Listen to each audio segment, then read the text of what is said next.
Mga kapatid, narito na naman ang isa namang panibagong edisyon ng Ang Dating Daan in AM Radio sa DCRH. Ito po nangyari noong panahong 1999. At mostly ang pangangaral na ito ng Brother Eli, nangyari po ito sa nung panahong dekada 90. At ang pinag-usapan po dito mga kababayan ay patungkol po dito sa reklamo ni Maximiano Nieto ng Iglesia ng Diyos at Haligit Suhay. So, ang nireklamo kasi dito ay tungkol po doon sa prangkisa at kung ano pa man ang detalye sa bagay nito, mas maigi na pong atin na po silang pakinggan. Narito po ang Brother Eli, sila si Brother Josiel Malyari at saka si Danny Navalis. Narito po sila mga kababayan, atin na po silang pakinggan.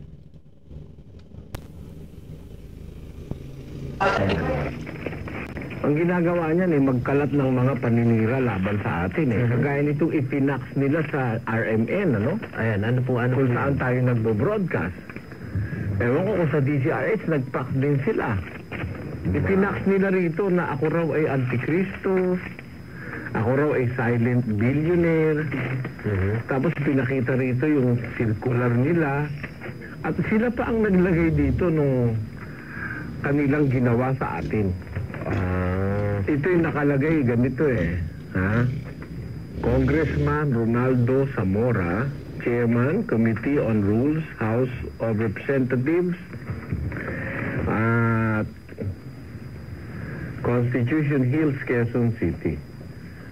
Dear Congressman Zamora, this has reference to House Bill number 11007 entitled An Act Granting a Franchise to ang mga kaanib sa Iglesia ng Diyos kay Cristo Jesus, HSK sa Bansang Pilipinas Incorporated, to construct, install, operate, and maintain for religious purposes radio and television broadcasting stations in Luzon, and for other purposes,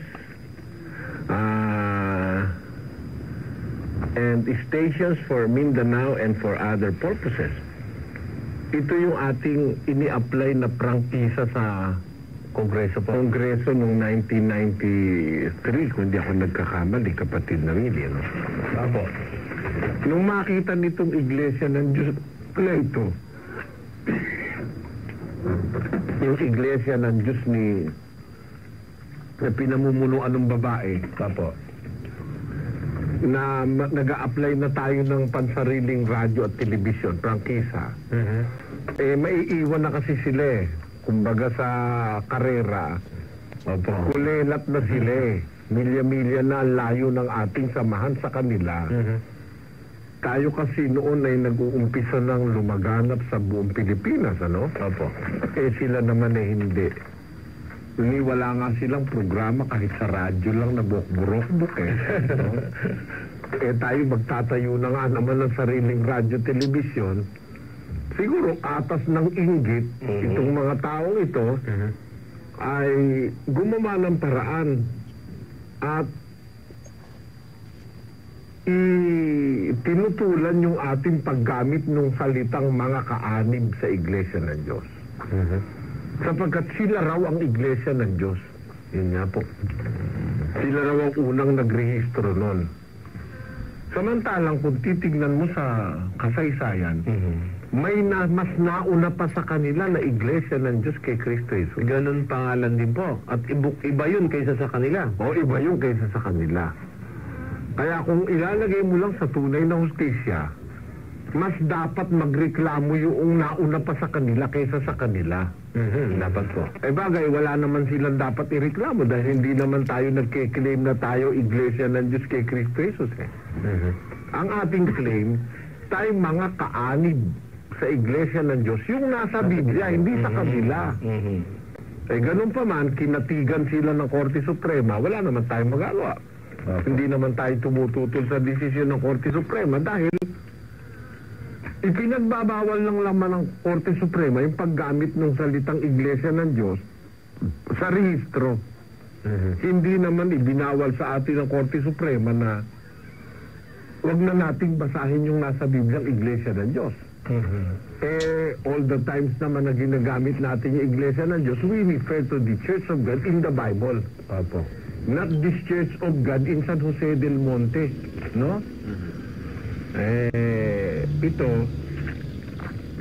ang kanilang mabalitaan nilang kumukuha tayo ng prangkisa, sumulat sila at ang sabi nila ganito, we would like to register our objection to the granting of a franchise to the aforementioned corporation, since it is usurping the name of our religious organization. Inaano raw natin? Kumbaga tayo usurpador, no? Inaangkin daw natin yung pangalan ng kanilang religious corporation. Hindi naman natin inaangkin ang ating mga kaanib sa Iglesia ng Diyos.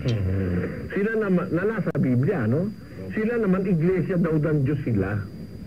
Magkalayo sila Iglesia ng Diyos na sa Pilipinas natayo. Tayo naman, mga kaanib, doon sa Iglesia ang nasa Biblia. Ganun pa man, ng securities yung kanilang aligasyon. At tineknikal pa nga tayo dahil hindi natin alam meron palang hearing, hindi natin alam, hindi nakarating sa atin. Kasalanan naman yun ng abogadong ibinigay ni kapatid na Ben. Kaya ang masasabi natin, itong ikinakalat po nitong Iglesia ng Diyos Haligit Suhay na pinamumunuan ni Maximino Nieto na mga fax messages sa mga istasyon na aming pinagsasayang patawiran, kung sila nga ang nagkakalat nito, nakalagay kasi M. Nieto no? Kung talagang sila ang nagkakalat nito, at ito naman may pinanggalingang fax matitrace naman ito may paper trail dito malaking kalokohan ito. Masasabi kong kahangalan, katangahan, ang gawaing ito na warningan yung mga istasyon kung saan tayo nagpaprograma na itidimanda raw, magdidimanda raw sila. Opo. Hindi naman natin, kung gusto nila yung Iglesia ng Diyos kay Kristo Jesus, ang tining sila yun, wala tayong pakialam doon. Kahit na 10 beses ibigay ng Supreme Court sa kanila yung pangalan na yun, wala tayong pakialam doon. Dahil hindi naman yun ang nasa Biblia. Ang sinasabi natin ipinangangaral yung nasa Biblia. Opo. At hindi sila yun. Dahil hindi pa naman sila ipinanganak sa mundo, nasa Biblia na yung kapatid na Danes. It is a very clear thing to understand that the word Church of God in the Bible was written by Paul way back in the first century AD. The very name Church of God in Christ Jesus was written by Paul to the Thessalonians and to the Corinthians way back in the first century AD, particularly in AD 64 according to scholars. And that was 2,000 years ago. Here now comes an organization calling themselves Iglesia ng Diyos o Church of God, tapos claiming the sole authority to use that name. Then give them the name. Inyo nga yan, sabi, pangalan nyo nga yan. Kaya lang sabi ng Biblia, sabi ng Diyos, 139:20 of the book of Psalms, ginagamit ng kaaway ng Diyos yung pangalan niya sa katarantaduhan. Ayun. Di inyo na. Hindi ba? Dahil kayo naman yan sabi nyo kayo yan Hindi naman yan nasa Biblia Ang ipinangangaral natin, kapatid na Dani, yung nasa Biblia. Kaya walang conflict. Kahit inutos ng Supreme Court na alisin sa rehistro yun, di alisin, di palitan natin ng rehistro. Pero yung pa rin ang ipangangaral natin pangalang Iglesia ng Diyos dahil yun nasa Biblia. And very certainly, hindi sila yun. Katarantaduan. At hindi naman kayang patunayan ni Nieto siya yun. Kung gusto ni Nieto, tindigan niya sa isang maginoong debate na sila yung nasa Biblia. Ayun. At pag natindigan niya, hindi na kami mangangaral ng Biblia dahil sila pala yun Pero pag kung hindi niya naman matitindigan, magpahinga siya. Brother Eli. At ako naman, pag hindi ko kayang tindigan to, palilibing ako ng buhay. Brother Eli. Na hindi sila yung iglesyang nasa Biblia. Yun po ba, Brother Eli, sinasabi yung Max Nieto, yun po ba yung tinapatan nyo sa bahay mismo? Oo, doon sa may halang ng Santa Maria, Bulacan. Yun po yata yung naipalabas pa natin sa television, Brother Eli. Kaya araw-arawing ipalabas ngayon yun para makita ng mga tao na talagang yung mangangaral na gano'n, hindi naman katiwa-tiwalang ano yun eh. Ayun nga po. Nakakapanindigan dun sa kanyang aral eh. Palbiro mo, aangkinin mong iyo yung iglesia ng Diyos, eh nasa Biblia naman yun. Ayun.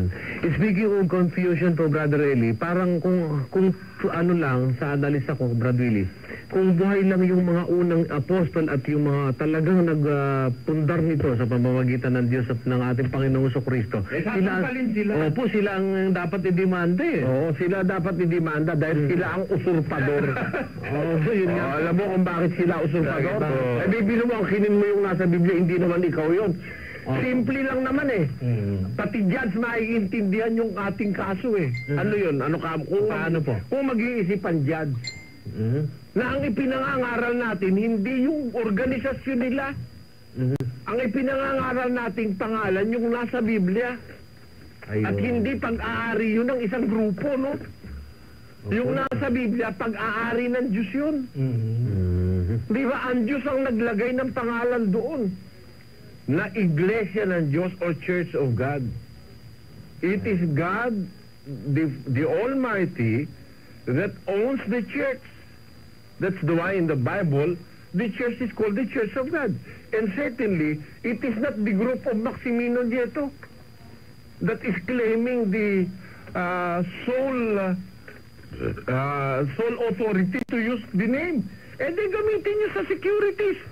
Kinatigan kayo ng Korte Suprema, diin nyo na yung pangalan nyo ng iglesia nyo. Opo. Pero hindi yan yung nasa Biblia. Yan ang ating stand. At kung kayang tindigan ni Maximino Nieto na sila yung nasa Biblia, hinahamon ko siya sa isang maginoong diskusyon sa telebisyon. Ayun. Kapatid na Dani. At pag hindi ko napatunayan hindi sila yung nasa Biblia, magdidimisyon ako. Magpapalibing na ako ng buhay. Yun ang aking pangako sa sambayan ng Pilipino. Hindi na ako hahawak ng Biblia. Pag hindi ko napatunayan, hindi sila yun. Eh napakadali, kahit grade 1 estudyante, mapapatunayan hindi sila yung iglesia ng Diyos sa Biblia. Alam mo kung bakit? Paano po? Eh sila, pinanganak 20th century. Nagbasa sila ng Biblia na ang nabasa nilang Biblia printed in 1611. Yung King James Version. 1611, kahit yung lelong niya hindi pa pinapanganak nun. Nabasa niya lang. Tapos sila na yun, eh malaking kagaguhan yun. Nabasa mo lang, ikaw na yun.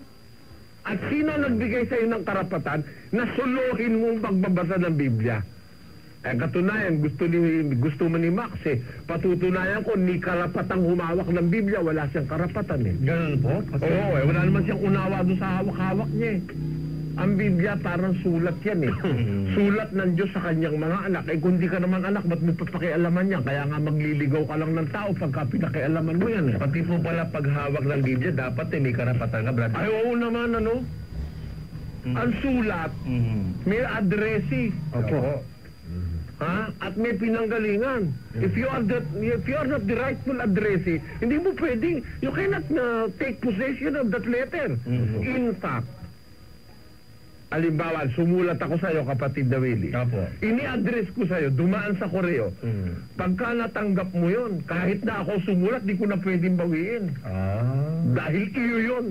Kung ang pag-uusap, batas, iyo yung sulat. Hindi kanino man. Hawakan man yan ng kartero, ng postmaster general, tatakan man yan sa post office. Yung lahat ng nagsihawak na yun, walang karapatan yun doon sa sulat. Ayun. Ang may karapatan sa sulat, yung rightful addressee, kung sino yun. Kaya ko ang Diyos may sulat yan para sa kanyang mga anak. Eh patunayan mo munang anak ka ng Diyos para magkaroon ka ng karapatan dyan. Hindi ka naman anak ng Diyos at sinungaling ka, di anak ka ng demonyo. Di ba? Pagka sinungaling ka, anak ka ng demonyo, di ba? Apo. Kaya yung mga naghahawakan ng Biblia ngayon ng mga pastor, lalo na pag napatunayan mo mga sinungaling, Mga anak ng demonyo, walang karapatan sa Biblia yan eh. Klaro po, Dahil sabi ng Biblia, 8:44 ng Juan, ganito. Kayo'y sa inyong amang Diablo, at ang mga nais ng inyong ama ang ibig ninyong gawin. Siya'y isang mamamatay tao buhat pa ng una, at hindi nananatili sa katotohanan, sapagkat walang katotohanan sa kanya. Pagka nagsasalita siya ng kasinungalingan, ay nagsasalita siya ng saganang kanya, sapagkat siya ay isang sinungaling at ama nito. Ama pala ng kasinungalingan ng demonyo, kaya lahat ng sinungaling anak ng demonyo eh. Pag sinungaling ka, ministro, pero ka bang karapatang humawak ng Biblia na sulat ng Diyos para sa kanyang mga anak? Ay, wala po. Hindi naman sinulatan ng Diyos yung mga anak ng demonyo sinungaling eh. Sulat ng Diyos yan para sa kanyang mga anak. May karapatang humawak niyan, mga anak ng Diyos. Kaya walang iglesia dito sa ibabaw ng lupa ngayon na makakaklaim na siya yung iglesia ng Diyos na nasa Biblia. Kung siya man tinatawag nilang iglesia sila ng Diyos, sa kanila yun, wala tayong pakialam doon. Wala tayong pakialam doon.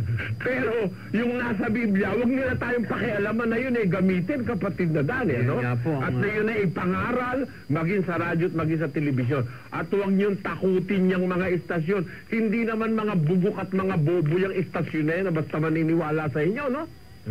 Ha? At ang ating ginagamit sa istasyon, hindi naman iglesia ng Diyos eh. Ang dating daan nito, no? Ha, yan ang kilala, 20 taon na nakakalipas. Ba't kami pagbabawalan ng kahit na sinong istasyon na gamitin namin yung iglesia ng, yung Biblia, ay na-iglesia ng Diyos sa Biblia. Unang-una, ang pamagat ng aming programa, ang dating daan. Kaya wag niyong takutin ang RMN, pati SBN 21, wag niyong takutin. Kahit kumampi pa sa inyo ang isang mataas na pinuno ng gobyernong ito, hindi nyo kami kayang gipitin pagdating sa bagay na yan. Hanggang sa kataas-taas ang hukuman, maglalaban tayo. Yan ang pangako ko sa inyo. Para takutin nyo kami, hindi na kami makakapag-broadcast, palayasin daw tayo. At wag daw pagbawalan daw tayong gamitin yung pangalan, ano? Nasa Biblia, binabasa namin, ano, hindi naman ikaw may-ari ng Biblia. Patunayan mo muna sa sambayan ng Pilipino na ikaw ang may-ari ng Biblia. Baka sakali pa, mapagbawalan mo ko. Pero, tatakutin mo pati istasyon pinag-aanuhan namin, tanga. Tanga kung sino man yan nagpapadala ng tax na yan. Tanga. Bobo. Unang-una, hindi pa ng final and executory ang order na yan. Opo, nagdidiwang na ng... Unang-una kayo, hindi pa naman napipisa itlog. Binibilang nyo nasisi. Kamala-mala may puro bulok yung itlog mo. Diba? Ang dalawang klase itlog, kala mo? Ano po yung una? Isang fertilized, isang homogenized. Ganun ba yun? Yung fertilized egg, pwedeng mapisa yun, magiging ano yun, magiging manok yun. Yung isang klaseng manok na ang tawag sa Kapampangan doon, ebong kabsi eh. Alam mo kung kahulugan na ebong kabsi? Ano po ba yun? Walang lalaki nagkaitlog dahil sa kalalamo.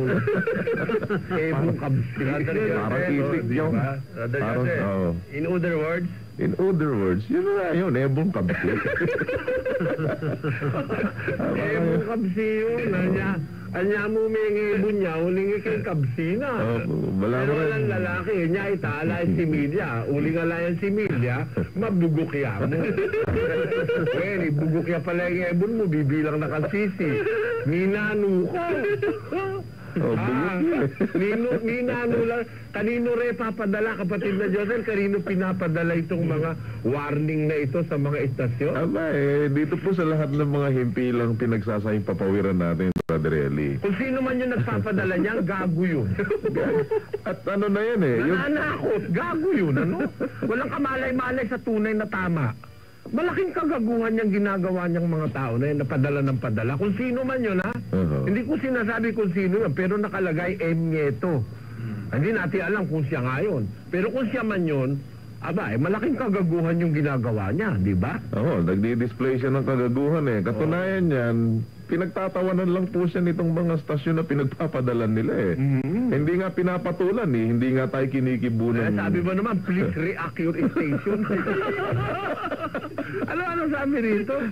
Mag-English ka rin lang, tutuwirin mo na. Ito sabi, Mr. Bobby Ante, ha? From fax number 6719627, ito ba yun, kapatid na? Yan po yan. Oh. Are, Eliseo Soriano, the Antichrist of our era. Antichrist ba naman ako? Gago ka talaga kung sino ka man. Hindi ka lang gago, bugo ka pa. Kumbaga sa itlog, bugo ka. Kung sino man ito, sabi ba naman dito, the Antichrist of our era, please react in your management. Welcome. Good evening. Is this rightful English? No, that's Mukhang nasa puwit yung mikropono. Is this rightful English? Please react in your management. No, that's horrible English, Brother Eli. Huh? No, that's horrible English. Horrible. Is it gory? No, that's befitting somebody who is a... you were talking about eggs earlier, no? One homogenized and one fertilized. The nickname for a homogenized egg, no, which has not been fertilized by a rooster is a baklang itlog. And that marunong siyang Tagalog, baklang itlog. and that kind of English is it just bespeaks of what kind of Person who wrote it. yes, I mean no, what kind of male he is. This is I'm not homophobic here. We're not homophobics. In fact, in our organization, Brother Eli accepts gays, whether you're male or female, unlike other religions where you are ostracized. So here we are not homophobic. Now, when we say baklang itlog, then you know what we speak of if we have any gay listener. We're not attacking you. We're attacking this person here who wrote this despicable, stupid English. At meron bang kinikilabutan ako din sa English? Meron pa po yata. Brother, you know, what is kinikilabutan in English, Brother Josel? You got goosebumps? Ayan. Sabi dito, Chicken skin.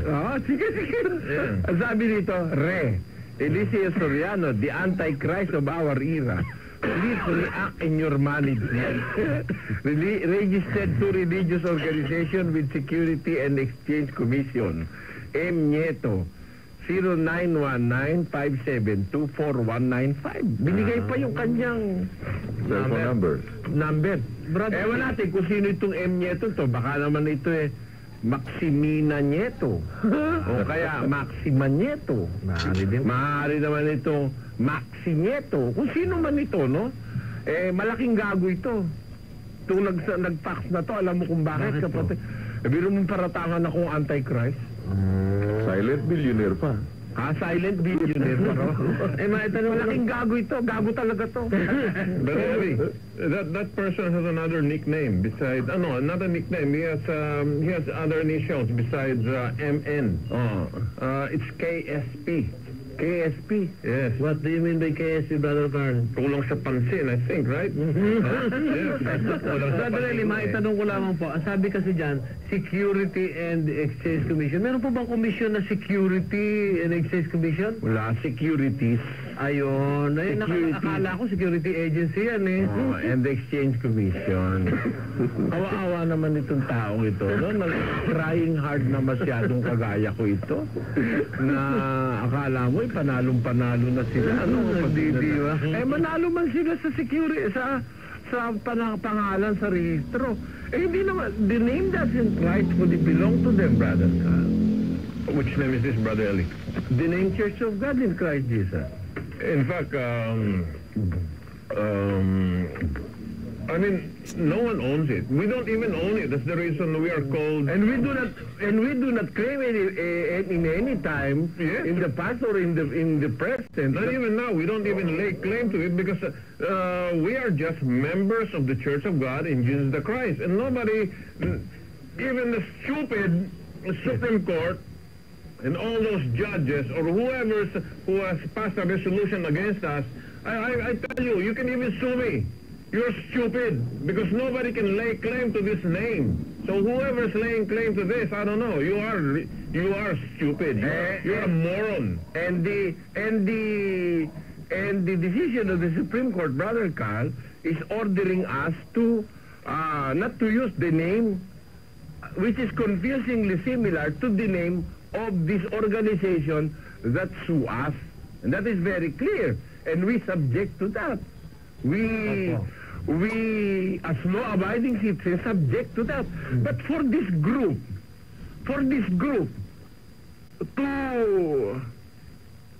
to lay claim that they are the Church of God in the Bible, and to prohibit us from using the name, it's stupidity.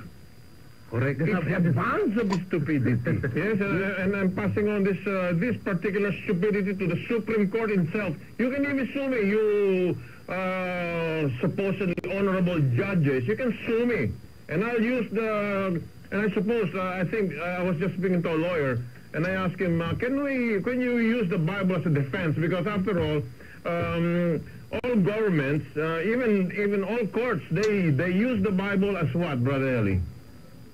What do they use the Bible as? The Bible? Yes, what do they use the Bible as? I have known for quite some time that the Bible is the basis of so many governments in the world, like the government of the United States. They claim that the government of the United States is based on the teachings of the Bible. That's why American presidents, when they take their oath of office, lay their hands on the Bible and swear by the Bible. And we do the same thing here. And even in any court of law, they swear by the Bible. And here, I'm throwing this at you, you gentlemen of the court, whatever court you are, who have passed this resolution that we're not supposed to be carrying this name. We are not laying any claim to this particular name that you're saying we're laying claim to, and this other religious group is. You are all stupid, because first of all, we are just members of the Church of God, and nobody's laying claim. And we are supposed to be suing this Nieto if they're laying claim to this name. We are not very sure that this is really the Nieto, because after all, the fax messages that our stations have received is not very clear. Why? Because the name they are using is M. Nieto. Fictitious. No? We cannot say that it is really fictitious. Maybe it is a shortcut. Siguro they are afraid of their to reveal their own the real identity. Ano? Pero ang masasabi natin, kapatid na Danny, bilang pagliliwanag, okay naman yung okay naman tayo sa sa batas Opo naman. Kung ipinagbabawal halimbawa sa atin ng batas gamitin yung Iglesia ng Diyos sa rehistro, maliwanag naman yung order ng Supreme Court, hindi naman ipinagbabawal sa atin yung Biblia. Opo. Kaya ang sinasabi natin, itong grupong ito na padala ng fax messages sa mga istasyon kung saan tayo nagsasayang papawid, malaking ka-estupiduhan ang ginagawa nitong mga ito. Bakit? Pinagbabantaan tayo na to avoid daw legal suit, no? Ibig sabihin, nagbabanta, kapatid na Diyos, na tayo ididimanda na naman nila, no? Ha? Pati nga po mga himpilan daw. Oo, pati himpilan daw ididimanda. Itago mo lang yan, ha? Itago mo lang yung mga messages na yan.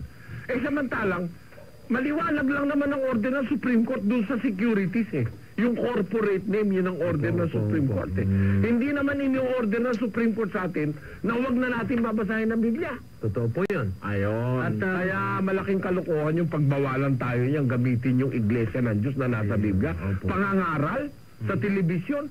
Hindi naman corporate name ang pinag-uusapan sa programa, hindi ba? Opo. Ang order ng Supreme Court, corporate name. Ha? Sa securities yun. And Exchange Commission. Pero ito, pag nangangaral tayo sa telebisyon, binabasa natin Biblia, hindi naman tayo pinagbawalan ng Supreme Court doon, hindi ba?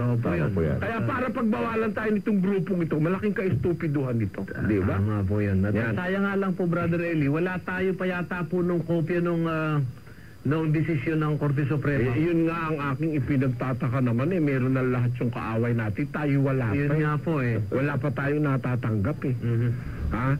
Pero sabi sa akin kahapon ni Attorney Algara, parang meron na siyang natanggap.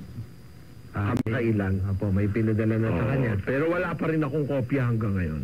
Opo. Sana mapansin po sana natin doon, Brother Eli, kung kasama na ipinagbabawal na sa atin ng klaro yung iglesia ng Diyos na yun ay nasa Biblia. Pinagbabawal na sa ating basahin. Opo. Wala po. Pinagpalagay ko, pag ipinagbawal sa ating basahin yung nasa Biblia, ay nako, mapalagay ko, hindi na yata tama yun. Yun ang sinasabi ni Brother Carl. Mabuti pa, pumato ka rito, kapatid na Cesar. Ito na pala yung ating mga ministro. Ba't itong mga ito isang ba nang galing? Galing ba kayo sa malaking gabi-gabihan? Malaki paglasi na po, Brother Eli. Ayan. Brother Josel, ibinabalita ko sa inyo, galing silang sa klase. Meaning sa malaot madali, sila po ay didistino na itong mga ministrong dating dumidistino sa panig ng Iglesia ni Cristo ay dito naman na ito. Meron ba silang mic? Meron silang mic? Meron po silang mikropono. Medyo baka yung sinabi ni Brother Kalay hindi masyadong nahagip ng ating mga kabayan, Brother Josel. Pero ngayon, malaking diferensya nga naman dahil ang sinabi ng Korte Suprema ay klaro, yun lang corporate name, hindi po yung nasa Biblia, hindi kasali ang issue ng Biblia doon. Ang binigyan naman, Brother Josel, ng implikasyon agad nitong grupo ng Haligit Suhay na isinasaklaw na yung Biblia, wala naman silang sinabing sila'y nasa Biblia, pangalan ng kanilang i-definition yata At gusto nating bigyan nga ng paglilinaw pati, kapatid Dani, hindi pa final yan dahil buhay pa naman po ang kaso Ano pa man, halimbawa na maging final man yan. Kapatid na Josel, I have this to think. Ano po yun? Alam mo, very seldom yata na ang Supreme Court binaliktad ang kanyang sariling decision. Very seldom yata. Opo. Although, there are times when the Supreme Court have handed down different decisions in almost the same cases, no? Kasi natatandaan ko, ang Supreme Court nung araw, may pinalabas na desisyon na pagka mayroon ng 2 o 3 pagkakaibang salita sa isang corporate name, pinapayagan na nila. Ngayon 7 na yung ating kaibahan dun sa nagdidemanda sa atin hindi tayo pinayagan Yun nga po. Ganon. Kaya ako, I'm confident all the while na we will win this case. Alam mo kung bakit? Bakit po? Kasi nga mayroong former ruling ang Supreme Court na pagka may 2 o 3 ng pagkakaibang pangalan, pwede na. At yung sinasabing confusingly similar name, gaya nung ibinigay na informasyon sa atin ni Attorney, yung presidente ng Gregorio Araneta Attorney Danny Concepcion. Attorney Danny Concepcion. Yun daw pangalang maaaring sabihing confusingly similar, yung hindi mapag-differentiate ng isang common tao. Bawa, isang taong common, walang masyadong mataas na pinag-aralan kagaya ng abogado. Masa. Binasa niya. So hanggang dyan na po inyong mga kaibigan, inyo pong napakinggan ang isa na namang edisyon ng Ang Dating Daan and DZRH AM Radio. Ito pinangyari muli 1999 po mga kababayan. At ang pinag-usapan dito ay tungkol po sa issue ngayon sa kay Maximo Nieto. Siya po ang pangulo kasi o siyang pangunahing tagapagsalita dyan sa Iglesia ng Diyos Haligit Suhay. So ang nangyari kasi dito ay di naman nagreklamo sa korte. Ano man ang detalye ngayon mga kababayan, mga kapatid, inyo na pong napakinggan. Subalit ang inyo din namang napakinggan, ito po ay side A ng cassette tape na kung saan dito po nakasave ang video nito. Abangan ang side B sa video nito. Muli sa Ang Dating Daan on DZRH AM Radio. Ang inyo pong Felix Moore TV ay nagpapasalamat sa iyong pakikinig. Sana please please hit my notification bell dyan sa baba para naman sa karagdagang video na inyo pong mapanood sa channel kong ito. Magandang araw, maraming salamat mga kababayan, hanggang sa muli, bye-bye na po.